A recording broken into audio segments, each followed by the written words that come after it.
Hello, my name is Tom, and I am an alcoholic. And I like Tucson. I'm glad to be here.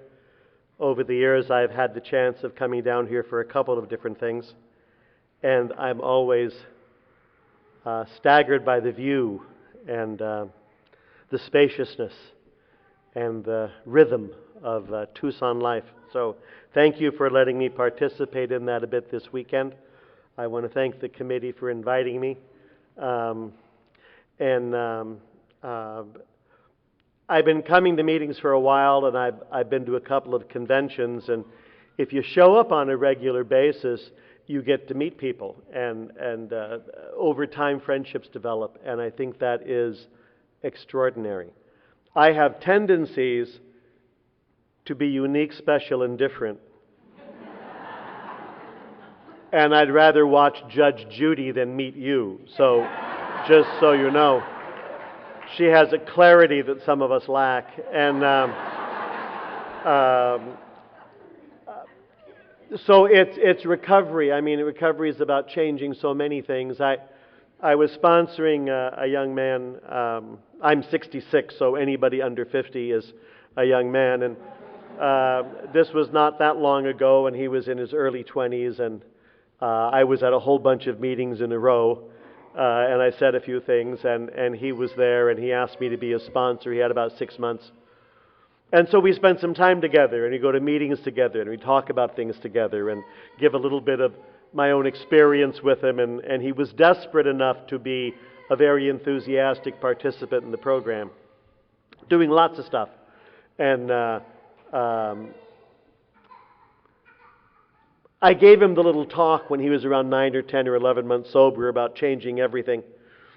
His background, he's a gangbanger from Modesto, covered with tattoos, and had some issues with all sorts of things. Never had a driver's license, stole many cars, but you don't need a driver's license to steal cars. And so anyway, he was learning how to live ordinary life, and so I gave him the talk about everything changes, everything changes, everything changes. And he listened, and he closed his eyes, and he said, "I am hanging out with an old white guy. I am changing a lot."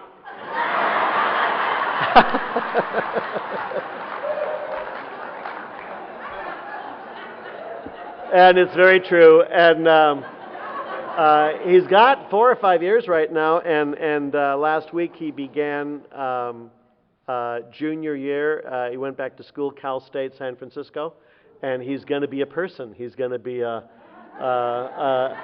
educated person who works with tough guys. So this is good news. Anyway, I find going to meetings, you do meet unlikely people, you develop unlikely friendships, and you have unlikely conversations, and all of that's good stuff. So about me, I mentioned I'm 66. I got sober when I was 29. There were the young people had a little group last night, and I went up and I wanted to thank them for being young people here. I was a young person here. And I got sober in August of 1976. It was a lot was going on that year. I remember the 4th of July. I didn't handle it very well, but I remember the 4th of July, and some friends of mine wanted to have a barbecue, and they thought barbecue meant food. So I can't tell you how confined I felt, and how like being in prison.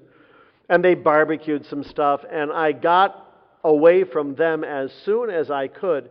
But we did watch the great ships coming into New York. It was 4th of July. It was the bicentennial. The 3rd edition of the Big Book had just come out.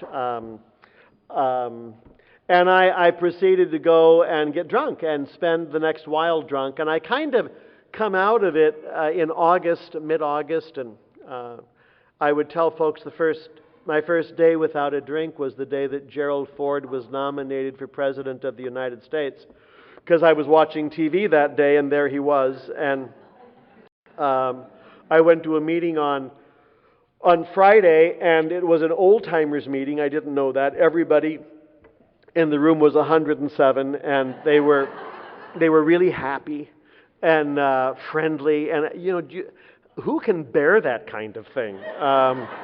I want to be left in the lone by myself and let me figure you out. I don't want to engage. So, but I sat at the table, and they all shared, and they shared stuff. They talked about their week. I think that was the topic.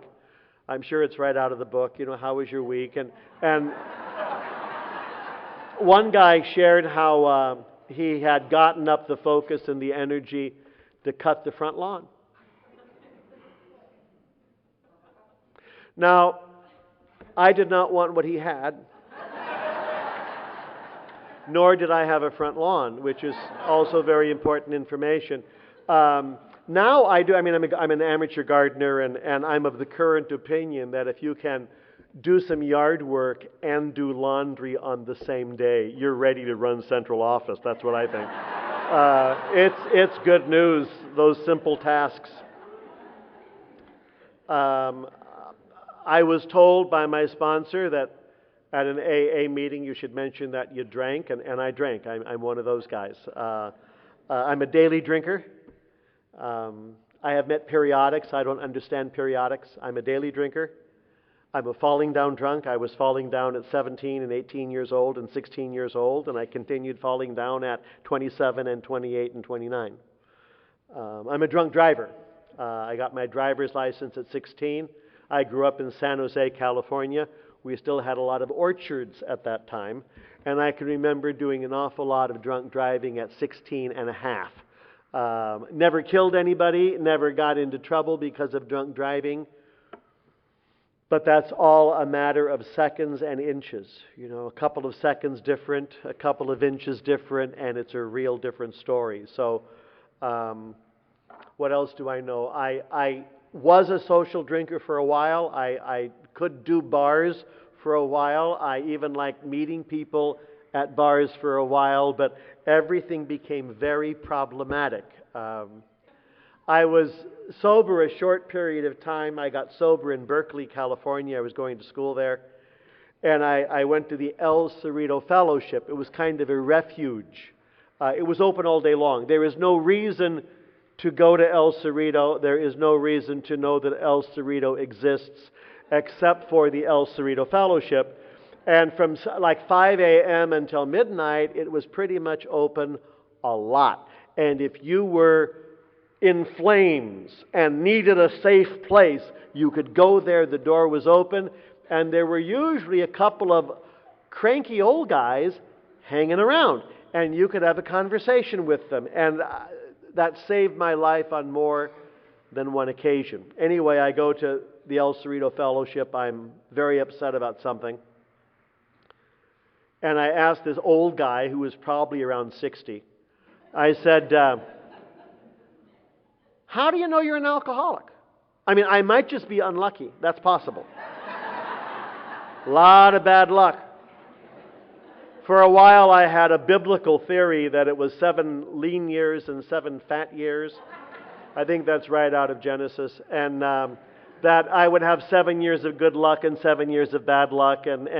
But they just kept being unlucky, and it was not. Anyway, maybe I'm just unlucky. Maybe it's a phase I'm going through. Maybe I should just try harder. How do you know you're an alcoholic? And this guy said, well, Tom, I don't know if you're an alcoholic, but I know I'm an alcoholic. And I said, how do you know? And he said, I know I'm an alcoholic because I cannot guarantee my behavior after my first drink. I said, what does that mean? He says, that means there were times I could drink a lot and there'd be no trouble. Nothing would happen. Other times I would drink just a little and anything could happen. And I never knew which one it was going to be. My sponsor, years later, I had a similar conversation with him, and he said, a lot of us, we have different rhythms and patterns and movements, but a lot of us, we drink 10 times, and 9 times there's no trouble. 10th time, there's trouble. And that's enough of a reason to come to the fellowship. I don't reach out for help. it doesn't occur to me to reach out for help. If I'm in trouble, what I want to do is, number one, keep it secret. Don't tell anyone. Number two, I'm going to sneak. I'm more and more aware of the sneakiness of alcoholism and drug addiction. I just can't tell you everything. I'm going to tell you 2/3 of what's going on. And I hope it's the same 2/3 I told you last week, because I've got to manipulate a lot of this. But there's a lot of sneakiness to my drinking and using. And I'm sure not going to ask for help, and I'm going to try a lot harder. That's what I'm going to do. I'm a member of the Jesuit community. We're a group of priests within the Catholic Church, priests and brothers. And our leadership had been educated on alcoholism in the late 60s, early 70s. So they were told, our bosses and kings and so forth, they were told alcoholism is a disease, it's a treatable disease, it's a diagnosable disease. If some of your people surface as alcoholics, get them some help. Timing is everything, but get them some help. And so I was a very obvious alcoholic. I'm loud and wildly extroverted for a short period of time when I drink, and so people notice. Anyway, I got intervened on. We had a new boss. I was his first alcoholic, and I went into treatment, and the treatment program I went to was in Berkeley, and they were very AA friendly. They had AA people come in, H&I work. These two, now I was 29, there were these two old ladies who came in. One was named Burl and one was named Mary. And Burl weighed about 7 pounds. And Mary was a much bigger lady with a blonde wig that never really was on right. And I remember they would come in and talk about the book and the steps and meetings and answer questions. And I remember feeling nothing but pity for them, because clearly they have no friends if they're free on a Thursday afternoon to come into a treatment center and talk to alcoholics. I said, these must be very lonely women. That was my analysis of the situation. I later became friends with Burl. She led central office, and she wasn't grandmotherly in so many ways. And I thought I had her figured out because she looked like such a grandmother. And then one night at a meeting, she shared her story, and it raised the hair on the back of my neck. This is a terrifying grandmother. And Mary Peterson, Mary was an older lady, and when she would share, she would say, I'm so glad to be sober. I'm so glad to be at a meeting. I'm so glad to have friends. I'm a very lucky person. And I remember feeling sorry for her because I didn't think she was very bright. When you're simple, you talk like that, you know? Mary was sober a couple of years. She died liver failure as a result of years of heavy drinking. She died sober, but drinking sometimes takes you out even years later. I lost one of my best pals. His liver failed when he was 30 years sober. Oh my. Coming to conventions, I remember a lot of people who have passed, and it's bittersweet, but it's very, very nice. So, alcoholism. I was glad at the first reading this morning. The first reading was from the beginning of chapter 11. And when I got sober, that was a chapter we read a lot.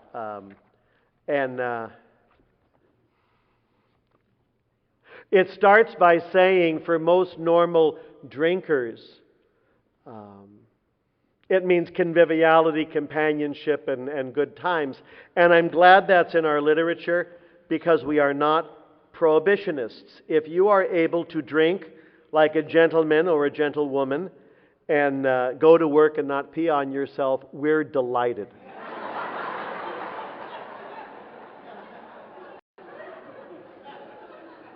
That just never worked for me. Um, it then says, the old pleasures were gone, they were but memories. Never could we recapture the great moments of the past. There was an insistent yearning to enjoy life as we once did, and a heartbreaking obsession that some new miracle of control would enable us to do it. Now, there was always one more attempt and one more failure. That's my drinking story. I mean, I went to meetings, they give you, they line up to tell you what to do, and do you have a sponsor, do you have a book, just all that stuff. And at my first meeting with those extremely elderly people, there was a Vietnam vet, Special Forces, who spoke, and he said, Tom, we in Alcoholics Anonymous go to lots of meetings. We don't drink in between meetings, and we don't use no dope. Now, that's what I did. That was my program for, I would say, a year and a half. And then you read the book and talk to yourself. I mean, let's get theological and philosophical. I can go to meetings, not drink and not use, and I'm slowly coming out of being very shut down and having lived in a very deep fog. Bit by bit by bit, I come out of that. I met a woman from North Carolina named Ellie, and I met her a couple years ago, and Ellie's long sobriety, and she has a way of telling the truth.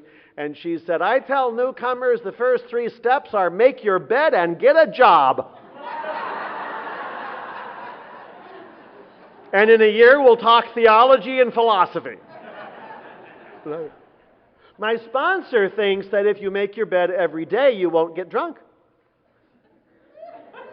I've shared rooms with him. He does that. Now, when I make my bed, I call him and say, I have made my bed. Isn't that good? And he says, you haven't called in a month. I said, well, I call you when I make my bed. I think it's a good thing.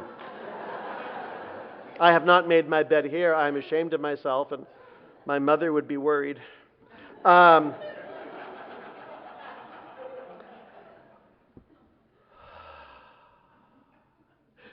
that page says, we withdraw. And some of us sought out sordid places, hoping to find understanding, companionship, and approval. I thought I was the only person that did that. And one of my problems, I am unique, special, and different, but here's one of my problems. You're out with some people, and they're having a few drinks, but I'm drinking. And they get done. Party's over. Bar closes. And I'm not done. And you have to go somewhere and get done. And some of those are sordid places. Momentarily we did, then would come oblivion and the awful awakening to face the hideous 4 horsemen: terror, bewilderment, frustration, despair. Unhappy drinkers who read this page will understand. The reason I remember this page so vividly is this is the first page in the book I identified with. Everything else was theoretical, like working steps and doing stuff, But this talked about me. I wasn't sure I was an alcoholic, but I was very aware of the fact that I was an unhappy drinker. And I understood.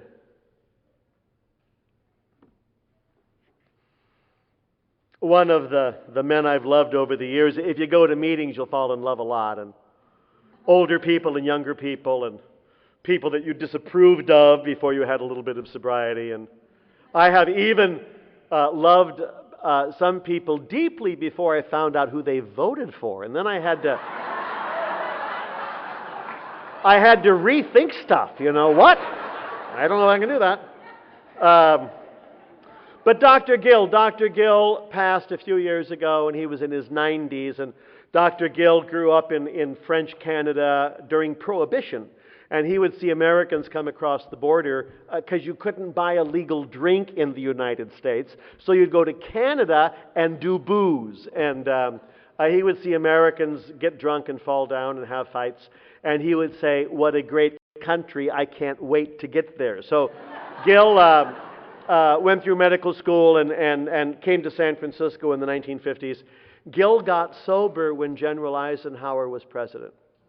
And then he had a little relapse under Mr. Kennedy, and he got sober again with Lyndon Johnson, which is completely shocking to me. I would get drunk whenever Lyndon Johnson spoke. He would speak, and I would be drunk and angry within minutes. But Gil, as a sober physician, spends the rest of his life helping people get well. And Gil would talk about alcoholism and deal with individuals, and I would go and hear him, and he was eloquent, and he talked about alcoholism as being a disease that had 3 distinct phases to it. Phase 1 is the fun phase. This is when it's fun. And I had a lot of fun drinking. I really did. I mentioned that at a meeting, and someone said, "Oh, don't say that. You'll trigger newcomers." And I said, "Oh, that's right. Lie to newcomers. It's real important." God. And if I could still have fun drinking, I'd still be drinking, if we could be candidly true. But fun. When I was a kid especially, I was a sissy. I was awkward. I didn't fit in. Other boys scared me to death. I wasn't interested in sports, but give me a couple of drinks, and I have nothing but self-confidence and testosterone. I'm in charge, and I could do stuff and dance with girls and drive. I mean, it was really great. Fun. Stage 2 alcoholism, according to Dr. Gill, is fun plus problems. It's still fun, but you do start to have problems. And it might be at school or at work or with health or with family. You start to have problems. And stage 3 alcoholism is just called problems. The good times are gone. Never again could we recapture the great moments of the past. And step 1 asks a very simple question, and the question step 1 asks is, are you still having any fun? And if you are, we don't look that good to you.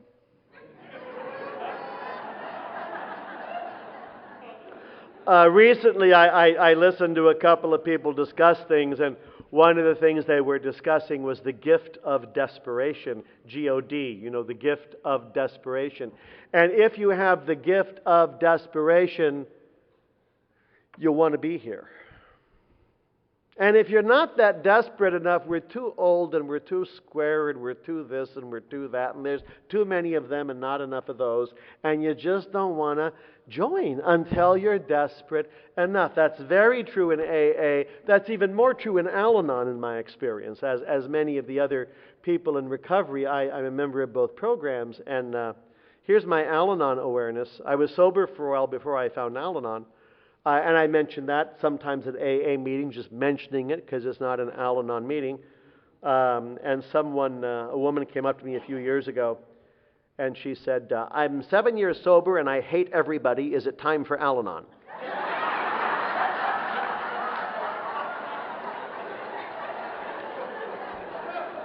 And my response is, hold out as long as you can.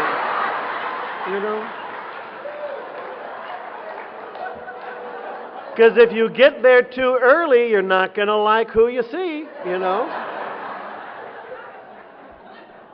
I like very little about my regular Al-Anon. It's in the wrong part of town. It's at the wrong time. They have the wrong people. God, it's so depressing. Gil developed macular degeneration, going blind and very deaf, and it's aging in recovery, which is a great big topic for those of us who are aging in recovery. And he gave up his medical license, and he gave up his driver's license. He'd been blind for 5 years when he gave up his driver's license.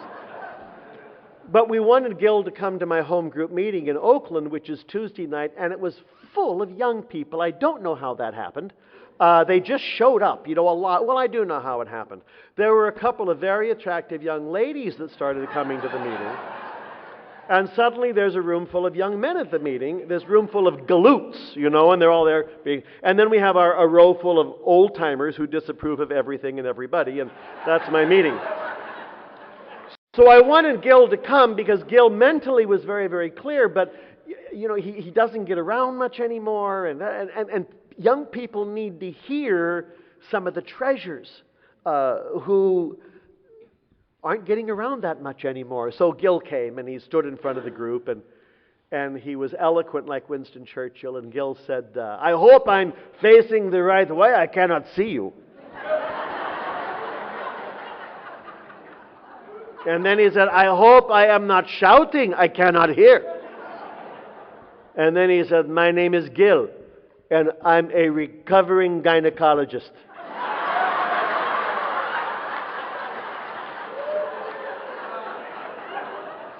And then this man in his 90s shared with a room full of 20 and 30-somethings about what it was like and what happened and what it's like now and the gifts of the program and how glad he was to be alive. I just loved Gil. But Gil, fun plus problems. I'm very, very grateful for that. I didn't have a lot of trouble with step one. I'm not an optimist. I mean, step one says we're in trouble. I mean, we're in trouble. The sun's burning out, and the polar bears are drowning, and there's no way out, and Noah, it's still raining. I mean, that's pretty much step one. When I got sober in 1976, I would bump into people who called themselves two-steppers. They like steps 1 and 12. Step 1, we're miserable. Step 12, see you next week. And I didn't want to live like that. So again, the gift of desperation. When I'm desperate, I do step work.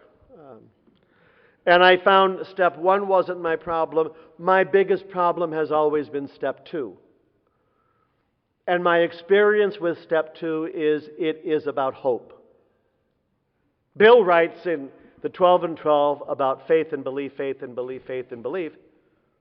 I didn't have a problem with faith. I didn't have a problem with belief. I had faith. I did believe. I can do this in Latin, Greek, and English, and I'm still drunk. What I didn't have very much of was hope. I didn't believe that what would work for you would work for me. I'm unique, special, and different. Cut off. And I went to meetings, and after several months of going to meetings, like 7 or 8 or 10 months of going to meetings, I had a tiny little bit of hope, and the tiny little bit of hope was maybe this program could even work for me. Even a little bit. Now, I'm still not a real hopeful guy. I don't need a lot of hope. When I get over like 50% hope, I get stupid and giddy, but I just need enough hope to get out of my room and return phone calls. That's all I need enough hope to do. And then the process happens. And so much of recovery is the footwork and the process. I was sober a year where I got sober in Berkeley. A lot of young people getting sober. I got sober in August, and in February or March, all California young people were having a convention in Monterey. I think they still do this every year. And we went, and I don't go to things like that. They freak me out. But a bunch were going, and so a bunch of us went. Kind of the group decision. And I ended up down there, and all these people. And I thought at the age of 29, I would be the youngest alcoholic in the history of the world that had gotten sober. And we got there, and I found 1,000 people. And if you had divided the room in half, I would have been on the older half. That was very unpleasant for me to realize. No longer unique, special, and different. And then the opening night, Friday night, these 1,000 young people, they said, how many people are here tonight sober who are not yet of legal drinking age? And about 30 people stood up, and the place went wild. Of course, I had a little resentment.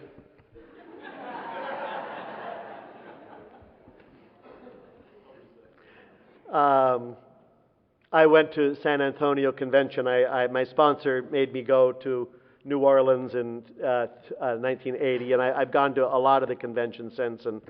if you have 40 years or more, you're an old timer, and not until then. And they, I know when Dr. Bob writes his story, he says in his story in the book, if you get to the stories, Dr. Bob says, as I write this, nearly 4 years have passed. And the response is, wow, in 1939, 4 years.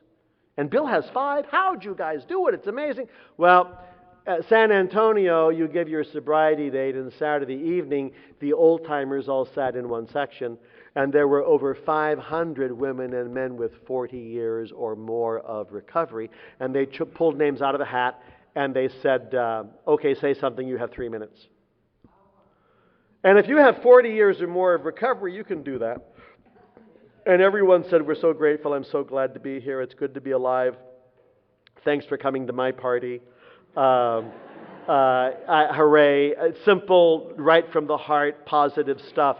If you had 20 years, it couldn't be done because you need an hour to explain to the program, to the convention. You know how to, let me explain to you people how to do this.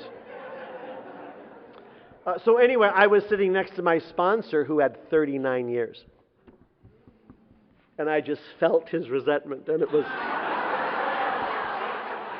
delicious, you know, just delicious. I'm sober a year, and I leave Berkeley. It's time to go back to school. I'm a broken down old high school teacher, history teacher, and I taught in central Los Angeles at Loyola High School, and I taught 3 years drunk and 4 years sober. And my experience is it's easier to teach when you're drinking than it is sober, because kids are tough. But I want to talk for just a moment about getting sober in one place and moving to somewhere else. Here's the rule. Wherever you get sober is where they do it right. And if you move anywhere else, it's a crisis. Who are these people? And they call themselves sober, and they read stupid parts of the book, and I don't like this, and I don't like that, and they do birthdays wrong, or they do birthdays, or they don't do birthdays, or anyway, Berkeley AA in the middle 1970s was very low-key. Dark rooms, lots of cigarettes, we didn't clap, we quoted our therapist, we were all depressed. I moved to Los Angeles and small meetings. A group of 20 was a big meeting. The Wednesday night meeting was a big meeting, 20, 25 people. And Irma L., who was an older lady of a certain age, Irma L. had 7 years. I was amazed. 7 years. Moved to Los Angeles. I wrote the Archbishop, Cardinal Manning, and I said, I'm coming down, I'm a sober person. If there's another sober priest, I'd sure love to meet him. And Cardinal Manning wrote me back a lovely letter, because he was the king. And he said, welcome, I'd love to meet you. When you get here, call Terry R. And I got to Los Angeles on a Friday. I went to a meeting Friday night, 2 Saturday, 2 on Sunday, called Terry Monday, and said, I need a sponsor. Now, I didn't know what he drove, I didn't know what he looked like, and I didn't know who he voted for, but I needed a sponsor. And he said, when did you come to Los Angeles? I said, Friday. He said, have you been to a meeting? I said, I've been to 5. He said, I'll sponsor you. He likes sponsoring desperate men. And we're more willing to follow. Anyway, he picked me up Monday night and drove me to the dreariest group of recovering men I have ever met in my life. And he still goes there, and it's still dreary, and I still go there when I'm in Los Angeles. Men sitting in a circle, and they clap all the time. This seems like a minor point, but they clap all the time. They clap for the Serenity Prayer, and they clap for the Lord's Prayer, and they clap for chapter 5. And everybody shares, because that's how they do it at this meeting. They sit in a circle, and after each share, everyone gets clapped. How irritating for those of us who are sensitive alcoholics. Also, I found they did this big deal about birthdays and cakes and singing and candles, and we didn't do that. Well, after a couple of months of being uncomfortable at these awful meetings full of awful people, I said to my sponsor, are there any smaller meetings? Because at a smaller meeting, I have a chance of getting to know some people. These big meetings are freaking me out. And he said, try a big book study.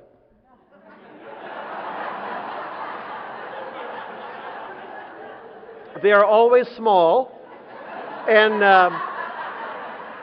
I found a big book study meeting on a Friday night on Olympic Boulevard at a Korean church, and I started going there every Friday night, and there were 12 to 18 regulars, women and men in their 40s, 50s, and 60s. I had just turned 30, and they became my friends over the next year or two. Slowly, slowly, slowly. I come out of the shell very gradually.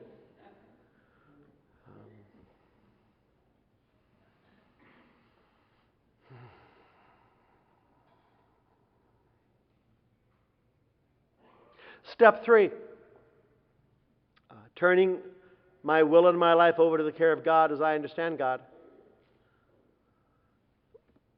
I do that on a daily process. I do that on a daily basis.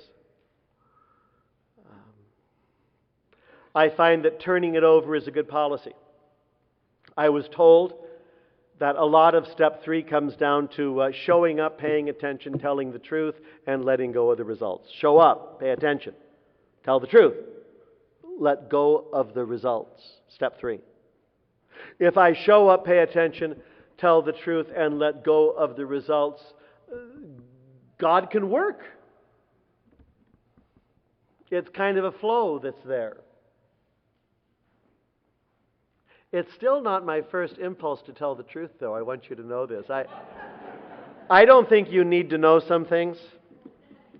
I don't think you should know some things. I think you'd be happier if I just put a tiny spin on it. And so I have to be very conscious and aware to tell the truth. We had a deal in the community a while ago, and 2 of us went down to meet the king. And it was some conversation concerning the whole group, and the king asked me a direct question, and I lied. Now, I didn't have to struggle to lie. I didn't have to, there was no effort. It just flowed like water. And it was to protect the group, of course, so it was a good lie. And here's my reaction. It tasted bad. It felt bad after, and it tasted bad after. And I drove home with my companion, and we talked about it a little bit, and we, breathed a little bit, and I got home, and I went to bed, and I woke up the next morning. No, the taste was worse by that time, and I knew I had to clean up the mess. So I emailed, and I just said, yesterday, Your Majesty, you asked a question and I said A, B, C. Here's a better answer. And I gave him the straight poop, we would say. And but I find in recovery, sober, a priest a long time, give me in a corner and my first impulse is to lie, cover up, manipulate, sneak. That's still me. And my experience of recovery is I get a daily reprieve from the worst of my crazy. I get a daily reprieve from the worst of my crazy. I think I'm more alcoholic today than I was when I took my last drink. I think the disease has flourished, just waiting for a little encouragement. I have drinking dreams. I had one not long ago, and it's so embarrassing. Please don't quote this, but in the dream, I'm on an airplane, and I'm flying somewhere, and there's no empty seats anywhere, and there are stewardesses running up and down the aisles, and I have a secret little hidden glass of Sauterne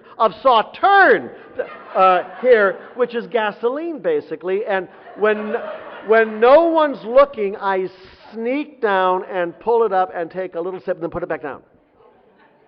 The sneakiness of it. And I woke up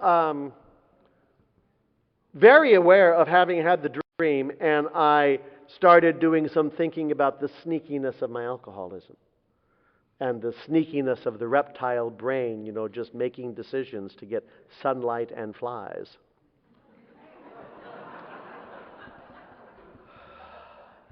So I was having some drinking dreams, and I asked my sponsor, what do drinking dreams mean? What does it mean when you have drinking dreams? But I didn't want him to think I was having drinking dreams, because he might make me do something awful, like write the big book out in longhand, something useful. Read it backwards, that'll solve it.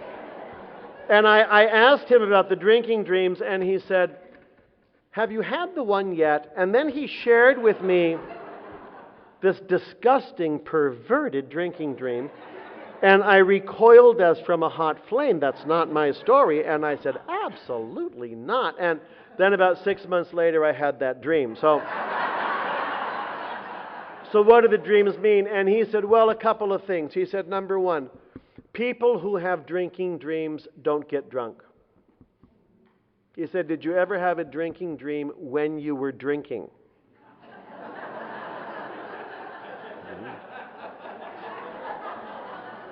Only sober people get them. And the dreams remind us of what we used to be. And sometimes that's a very important reminder. Reminding me of how crazy, how destructive, how duplicitous I can be at the drop of a hat.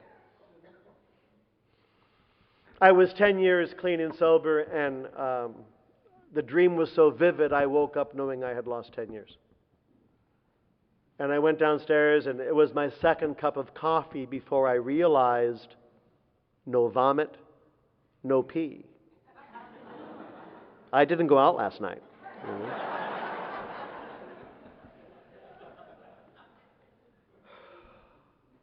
I turn things over on a regular basis, and I ask God for help on a regular basis.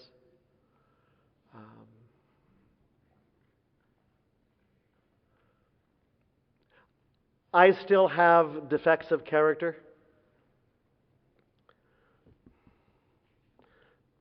I kept on thinking that if I did it right, they'd go away. In fact, a person in Los Angeles told me if I did them right, they'd go away.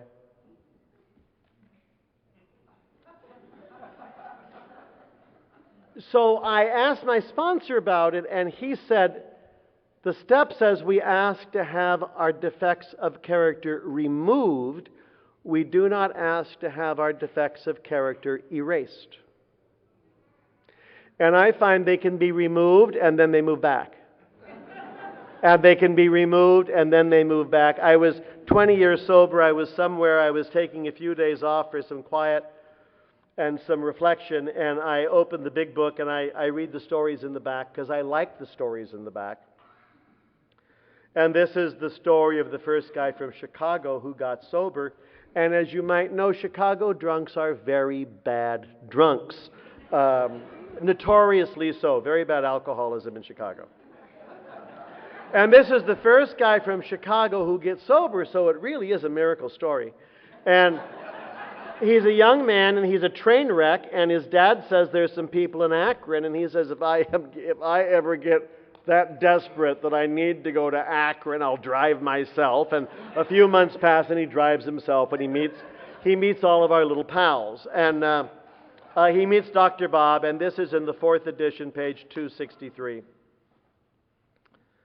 I'm with Dr. Bob. Dr. Bob led me through the 6-step program as it was at that time.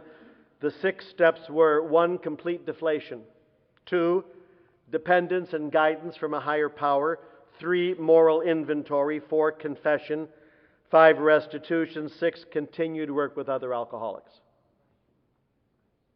Well, Bill will take those and make 12 out of them. All in one afternoon.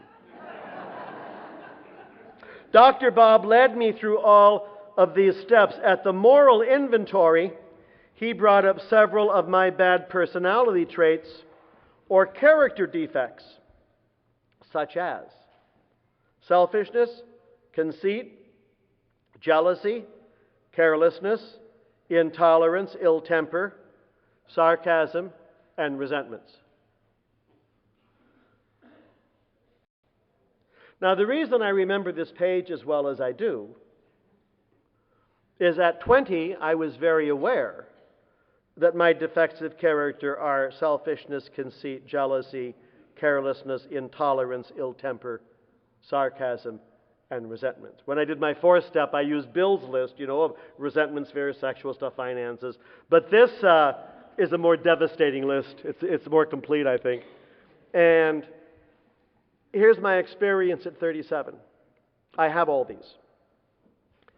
If I cut corners, if I cut back, if I skip doing the things I need to be doing on a regular basis, my selfishness, my conceit, my jealousy, my carelessness, my intolerance, my ill temper, my sarcasm, and resentments join up in groups of 2 and 3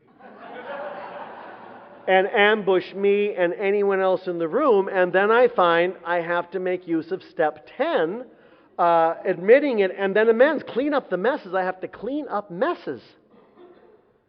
My first 10 years sober, I think I was wrong 5 or 6 times.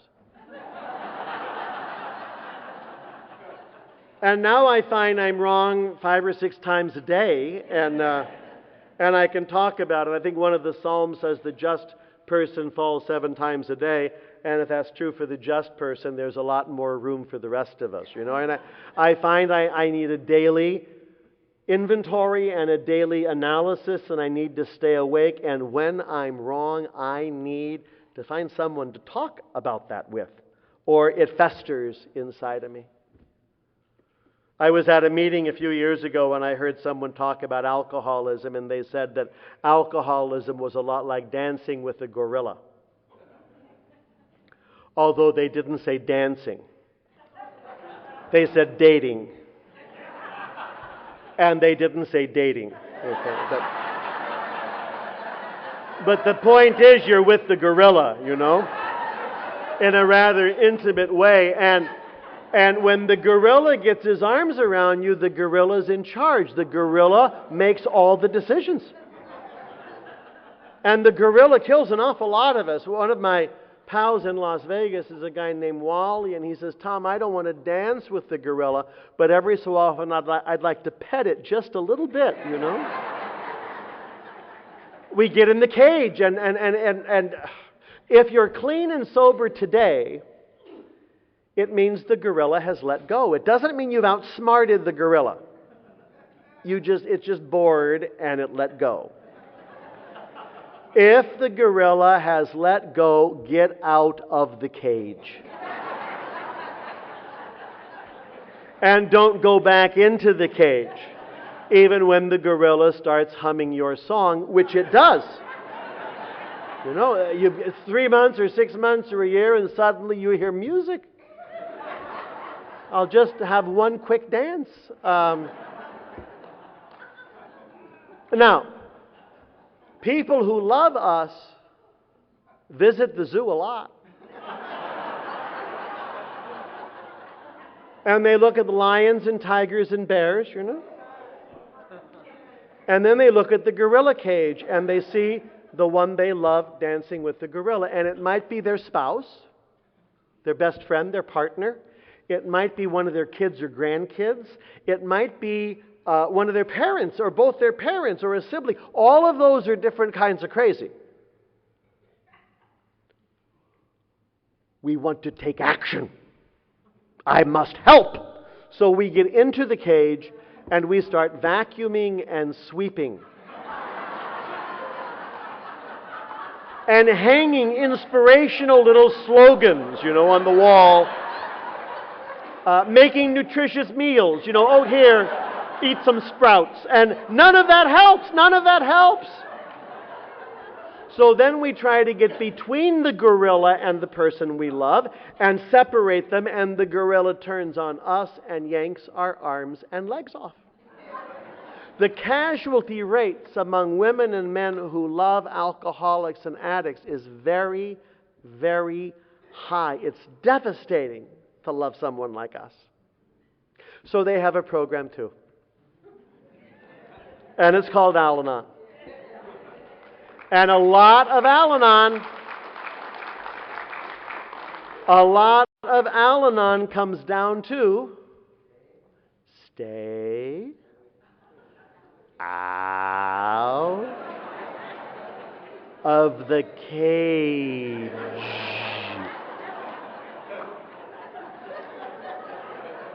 But I only want to sweep and vacuum. We know.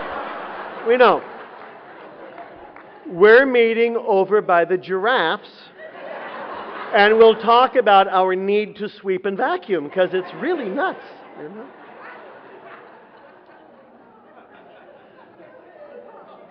I think part of being a sober person, part of being in recovery, part of being a member of this fellowship is to be actively involved in conversation with the rest of the fellowship.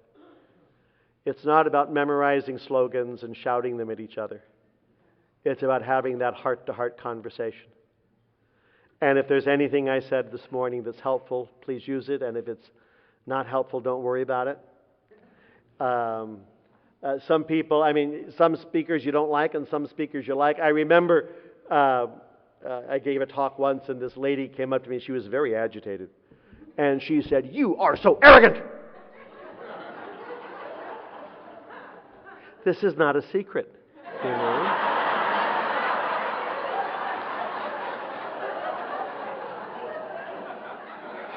I'm a white male. I live in the United States. I'm a college graduate. I'm a Catholic priest.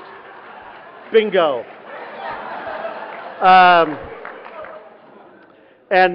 She just, well, God bless her. We did not become friends. Also, I get asked sometimes, you know, how is it that a priest could be an alcoholic? And a lot of it has to do with just genetics. A lot of us are Irish, a lot of us are Slavic, a lot of us are Scandinavians. It's in the family, it's in the DNA. And with any luck at all, a priest or a minister or a rabbi or an imam can be an alcoholic. And it makes everything better to be a sober member of the program. I'm a very lucky guy. I go to meetings. Last week was kind of rough. It was just a long week. And someone asked me Wednesday night, I went to this meeting in West Oakland on Wednesday night, and they said, "Well, how's your week been so far, Tom?" And I said, "This is meeting number 5. How's your week?"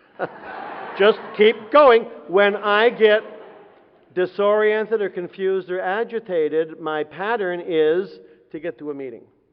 And I just need to sit there and listen to the conversations and hear women and men share experience, strength, and hope, and that's the goal. There's a Muslim poet from the 13th century named Rumi, and Rumi in one of his poems says, "Where there is ruin, R-U-I-N, where there is ruin, there may be treasure."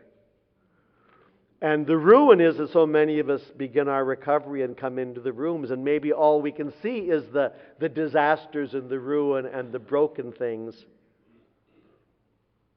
But through the broken places, the light shines through. And we discover that we are the treasure. And it's a good way to spend a weekend. Enjoy today. It's what we have. We get a daily reprieve from the worst of our crazy, and life is good. Thanks.